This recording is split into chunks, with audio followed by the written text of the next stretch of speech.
সন্ধ্যা তারা বা evening star নামটা শুনলেই কেমন একটা কাব্যিক ব্যাপার মনে হয় তাই না? কিন্তু ফিন্যান্সিয়াল মার্কেটে এর ইশারা কিন্তু ঠিক ততটাই সিরিয়াস। এটা মানে রাতের আকাশের তারা নয়। ট্রেডিং চার্টে যখন এটা দেখা যায় তখন বাজারের পুরো গতিপথই পাল্টে যেতে পারে। তো চলুন আজ আমরা এই রহস্যময় সংকেতটারই রহস্যভেদ করার চেষ্টা করি। একটা প্রশ্ন কিন্তু প্রায় মাথায় আসে তাই না, যে এই যে ক্যান্ডেলস্টিক চার্টের হিজিবিজি এই আঁকিবুকি দেখে কি সত্যি সত্যি বাজারের ভবিষ্যৎ বোঝা সম্ভব? সত্যি কথা বলতে কি, বেশিরভাগ সময়ই এটা প্রায় অসম্ভব, কিন্তু মাঝে মাঝে চার্ট এমন কিছু পরিষ্কার সিগন্যাল দেয় যা এড়িয়ে যাওয়াটা সত্যি খুব কঠিন হয়ে পড়ে। আর এই ইভিনিং স্টার প্যাটার্নটা হলো ঠিক তেমনই একটা জোরালো সতর্কবার্তা। এর নামটা কোত্থেকে এসেছে জানেন? শুক্র গ্রহ থেকে।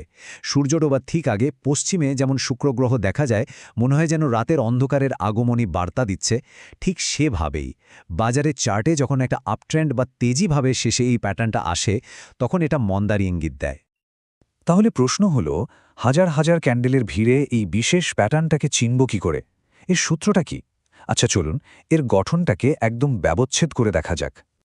দেখুন, এই প্যাটার্নটা আসলে ৩ পর্বের একটা গল্পের মতো। গল্পের প্রথম পর্বে কি হয়? একটা লম্বা সাদা ক্যান্ডেল, এটা দেখাচ্ছে যে বাজার একদম তেজি আর ক্রেতাদের হাতেই পুরো কন্ট্রোল।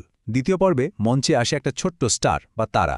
এটা হলো সেই দ্বিধার মুহূর্ত, যখন ক্রেতা আর বিক্রেতার লড়াইটা একটা অনিশ্চিত জায়গায় এসে দাঁড়িয়েছে। আর গল্পের শেষ পর্বে একটা লম্বা কালো ক্যান্ডেল এসে পুরো ছবিটাই পাল্টে দেয়, আর এটা নিশ্চিত করে যে বিক্রেতারা এবার খেলাটা নিজেদের হাতে নিয়ে নিয়েছে। পুরো ব্যাপারটা মনে রাখার একটা খুব সহজ উপায় আছে। ট্রাফিক লাইটের কথা ভাবুন। প্রথম যে সাদা ক্যান্ডেল, ওটা হলো গ্রিন লাইট, মানে ট্রেন্ড ফুল স্পিডে চলছে। মাঝখানের ওই স্টার বা তারাটা হলো ইয়েলো লাইট, একটা ওয়ার্নিং যে এবার কিন্তু গতি কমাতে হবে। আর শেষের কালো ক্যান্ডেলটা, ওটা হলো রেড লাইট, যার মানে আপট্রেন্ড এখানেই শেষ, এবার ইউটার্ন নেওয়ার পালা। কিন্তু একটা প্রশ্ন, চার্টে এরকম দেখতে একটা প্যাটার্ন পেলাম, আর সাথে সাথে কি ঝাঁপিয়ে পড়তে হবে? না, একদমই না। শুধু প্যাটার্নটা চিনলেই কিন্তু হবে না, এর আসল শক্তি কতটা সেটাও তো বুঝতে হবে। মানে কিছু নির্দিষ্ট ব্যাপার আছে যা একটা সাধারণ ইভিনিং স্টারকে একটা অত্যন্ত নির্ভরযোগ্য সিগন্যালে পরিণত করতে পারে। এই পয়েন্টগুলো যদি একটু মিলিয়ে নেওয়া যায়, তাহলেই সিগন্যালের জোরটা বোঝা যাবে। যেমন ধরুন, ক্যান্ডেলগুলোর বডির মধ্যে যদি গ্যাপ বা ফাঁক থাকে, তাহলে বুঝতে হবে বাজারের মোমেন্টাম খুব তাড়াতাড়ি পাল্টাচ্ছে। আবার ধরুন ৩ নম্বর যে কালো ক্যান্ডেলটা, ওটা যদি প্রথম সাদা ক্যান্ডেলের অর্ধেকেরও বেশি নিচে এসে ক্লোজ হয়, তাহলে তো কথাই নেই, ওটা বিক্রেতাদের শক্তির একটা জোরালো প্রমাণ। আর সবচেয়ে জরুরি হলো ভলিউম। যদি পতনের সময় ট্রেডিং ভলিউম হঠাৎ করে বেড়ে যায়, তাহলে সেই সিগন্যালকে পাত্তা না দেওয়াটা বেশ রিস্কি হয়ে যায়। কিন্তু একটা মজার ব্যাপার কি জানেন?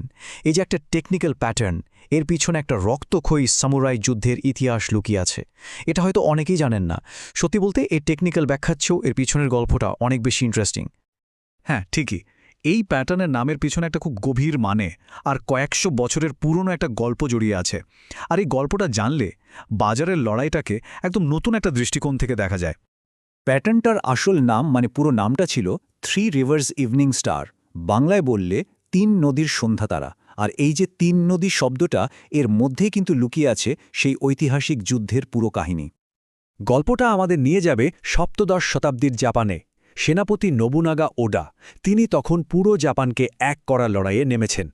তার সামনে ছিল একটা বিশাল চ্যালেঞ্জ, একটা উর্বর প্রদেশ যেটা প্রাকৃতিকভাবেই ৩টে নদী দিয়ে ঘেরা, মানে সুরক্ষিত। ওই প্রদেশে ঢোকার একটাই উপায় ছিল, ওই ৩টা নদী পার করা। আর ওডার সেনাবাহিনী যখন ১, ২, ৩ করে ৩টে নদীর বাধাই টপকে গেল, তখনই কিন্তু চূড়ান্ত জয়টা এসেছিল। একবার ভাবুন তো, শেয়ার বাজারটাও তো একটা যুদ্ধক্ষেত্র, তাই না? এখানেও তো বুলস আর বেয়ার্স, মানে ক্রেতা আর বিক্রেতাদের মধ্যে সারাক্ষণ লড়াই চলছে। এই প্যাটার্নের যে ৩টে ক্যান্ডেল, ওগুলোই হলো সেই ৩টে নদী। বেয়ার্স বা বিক্রেতাদের যদি বাজারের কন্ট্রোল নিতে হয়, তাহলে তাদের এই ৩টে বাধার নদী পার হতেই হবে। আর যখন তারা সেটা সফলভাবে করতে পারে, ঠিক তখনই থ্রি রিভার ইভিনিং স্টার প্যাটার্নটা কমপ্লিট হয়, আর বাজারের নিয়ন্ত্রণও চলে আসে তাদের হাতে। আচ্ছা, ১৭ শতকের জাপান থেকে চলুন এক লাফে ফিরে আসি আজকের ট্রেডিং ফ্লোরে। ইতিহাস তো জানা হলো, কিন্তু এই জ্ঞানটাকে কাজে লাগিয়ে একজন ট্রেডার আসনে কিভাবে সিদ্ধান্ত নেন? এখানে দেখুন, বাঁদিকে বইয়ের ছবিতে কি সুন্দর নিখুঁত একটা প্যাটার্ন, তাই না? কিন্তু বাস্তব চার্টে ব্যাপারটা সবসময় এত সোজা বা পরিষ্কার থাকে না। ডানদিকে যে S&P ইন্ডেক্সের চার্টটা আছে, ওটা দেখতে একটু অগোছালো লাগতে পারে, কিন্তু মূল গল্পটা কিন্তু একই। একটা শক্তিশালী আপট্রেন্ড, তারপর একটা দ্বিধার মুহূর্ত, আর শেষে একটা জোরালো পতন। বাস্তবে প্যাটার্ন চেনার জন্য এই মূল স্ট্রাকচারটা ধরতে পারাটাই হচ্ছে আসল কথা। এই যে দেখুন রজার কমিউনিকেশনসের সাপ্তাহিক চার্ট, এখানে একটা প্রায় নিখুঁত ইভিনিং স্টার প্যাটার্ন তৈরি হয়েছে। আর একবার খেয়াল করে দেখুন, প্যাটার্নটা কমপ্লিট হওয়ার ঠিক পরেই স্টকের দামে কি বিশাল একটা পতন শুরু হয়েছিল। এটা থেকেই বোঝা যায় যে সঠিক সময়ে এই সিগন্যালটা ধরতে পারলে একটা বড়সড় ট্রেন্ড রিভার্সালের আগাম আভাস পাওয়া যেতে পারে। তবে শুধু সিগন্যাল পেলেই তো হবে না, সবচেয়ে জরুরি কাজটা হলো রিস্ক ম্যানেজ করা, মানে ঝুঁকি সামলানো। আচ্ছা, একটা উদাহরণ দিয়ে দেখি। ধরা যাক 3 নম্বর ক্যান্ডেলটা $31 ক্লোজ হলো। আরেকজন ট্রেডার তখন একটা সেল পজিশন নিলেন, কিন্তু তার প্ল্যানটা তখনই কমপ্লিট হবে যখন তিনি ঠিক করবেন যে তিনি কতটা লস নিতে রাজি আছেন, মানে তার স্টপ লস কোথায় হবে। এই ক্ষেত্রে স্টপ লসটা রাখা হবে প্যাটার্নের সবচেয়ে উঁচু পয়েন্টে, মানে $34। তার মানে কি দাঁড়ালো? এই ট্রেডে প্রতি শেয়ারে ঝুঁকির পরিমাণ হলো $3। আর এটাই হলো ট্রেডিংয়ের মূল মন্ত্র। যে কোনো ট্রেড নেওয়ার আগে নিজেকে একটাই প্রশ্ন করতে হবে, আমি যেটুকু ঝুঁকি নিচ্ছি তার বদলে কতখানি লাভ আশা করতে পারি। মানে যদি $3 রিস্ক নিয়ে অন্তত $6 বা $9 লাভ করার সম্ভাবনা থাকে, সোজা কথায় রিস্ক রিওয়ার্ড রেশিও যদি পক্ষে থাকে, তবেই সেই ট্রেডটা করার মতো, না হলে নয়। সবশেষে একটা কথা কিন্তু মনে রাখতে হবে, ইভিনিং স্টার প্যাটার্ন বাজারের একটা গুরুত্বপূর্ণ লড়াইয়ে বিক্রেতাদের জয়ের সিগন্যাল দেয়, এটা ঠিক। কিন্তু এটা হলো মাত্র একটা যুদ্ধ জয়ের খবর।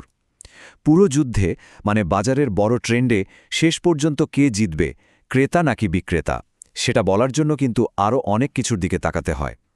তাই এই প্যাটার্ন নিঃসন্দেহে একটা শক্তিশালী হাতিয়ার, কিন্তু এটাই পুরো গল্প নয়।